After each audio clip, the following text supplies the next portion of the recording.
تاریخ میں ایک دلچسپ واقعہ ملتا ہے۔ ایک شخص کے یہاں صرف بیٹیاں ہوتی تھیں۔ ہر مرتبہ اس کو امید ہوتی کہ اب تو بیٹا پیدا ہوگا، مگر ہر بار بیٹی ہی پیدا ہو جاتی۔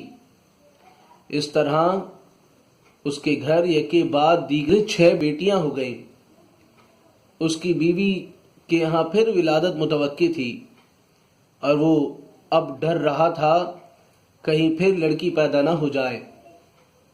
شیطان نے اسے بہکایا، چنانچہ اس نے ارادہ کر لیا، اب بھی اگر لڑکی پیدا ہوئی تو میں اپنی بیوی کو طلاق دے دوں گا۔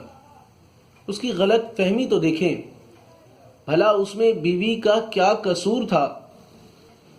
رات کو وہ سویا تو اس نے عجیب و غریب خواب دیکھا۔ اس نے دیکھا کہ قیامت برپا ہو چکی ہے۔ اس کے گناہ بہت زیادہ ہیں جن کے سبب اس پر جہنم واجب ہو چکی ہے، لہذا فرشتوں نے اس کو پکڑا اور جہنم کی طرف لے گئے۔ پہلے دروازے پر گئے تو دیکھا کہ اس کی ایک بیٹی وہاں کھڑی تھی جس نے اپنے باپ کو جہنم میں جانے سے روک لیا۔ فرشتے اسے پکڑ کے دوسرے دروازے پر لے گئے۔ وہاں بھی اس کی دوسری بیٹی کھڑی تھی جو اس کے لیے آڑ بن گئی۔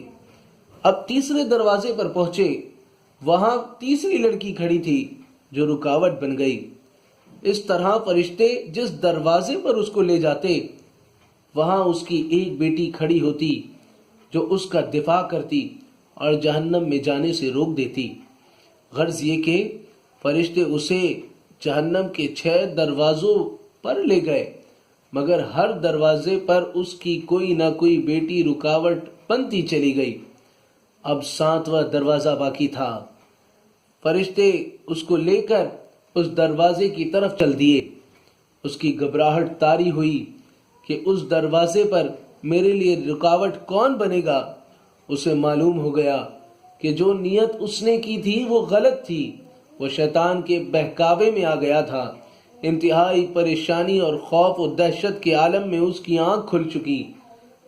اس نے اللہ رب العزت کے حضور اپنے ہاتھوں کو بلند کیا اور دعا کی، اللہم ارزقنا السابعہ، اے اللہ مجھے 7ویں بیٹی عطا فرما۔ اس لیے جن لوگوں کا قضاء و قدر پر ایمان ہے، انہیں لڑکیوں کی پیدائش پر رنجیدہ خاطر ہونے کے بجائے خوش ہونا چاہیے۔ ایمان کی کمزوری کے سبب جن بدعقیدہ لوگوں کا یہ تصور بن چکا ہے کہ لڑکیوں کی پیدائش کا سبب ان کی بیویاں ہیں، یہ سراسر غلط ہے۔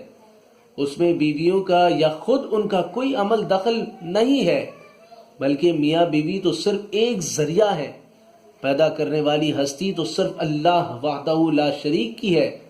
وہی جس کو چاہتا ہے لڑکا دیتا ہے، جس کو چاہتا ہے لڑکی دیتا ہے، جس کو چاہتا ہے لڑکے اور لڑکیاں ملا کر دے دیتا ہے، اور جس کو چاہتا ہے بانجھ بنا دیتا ہے۔ ایسی صورت میں ہر مسلمان پر واجب ہے کہ اللہ کی قضاء و قدر پر راضی ہو جائے۔